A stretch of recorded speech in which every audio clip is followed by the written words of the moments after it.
It's Tuesday, the perfect day to focus on the bedroom. We spend the most time in our rooms. Making sure we keep this space nice and clean ensures a good night's rest. At least it does for me. There's nothing like falling asleep on fresh, clean, crisp sheets. Changing these once a week is a priority for me, and having a set day makes it easy to remember. I like to have 2 pairs so the making of the bed doesn't require me to complete a full laundry cycle, ensuring we never go to bed on an unmade one. This feels like the biggest task in this space. Once a month, I also like to wash the comforter and bed skirt.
Today's video is a continuation of a series, so if you missed Monday's video, I hope you will take the time to watch it and see what the focus was for that day.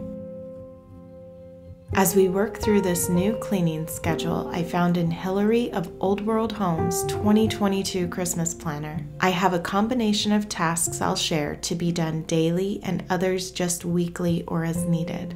The tasks we have for our bedrooms will vary from one lady to another. Take my dressing table, for instance. I keep only those items I use, which makes it very easy to get ready and put everything away. Because it's used so frequently, it needs weekly attention. Wiping down the tabletop and tray and around the drawer pulls. My daughters like to frequent this space as well, even though they each have their own.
After having a full house the night before, there was more to do than usual. Some days will be like that, but it always feels great to get things back in order. As the lady of the house, we have the ability to see things through to completion or draw it out for an extra day or two. Sometimes it feels like I need to take a whole day to recover. I'm not kidding you. Do you clean your home completely after a gathering, or will it take you a little longer to get to everything?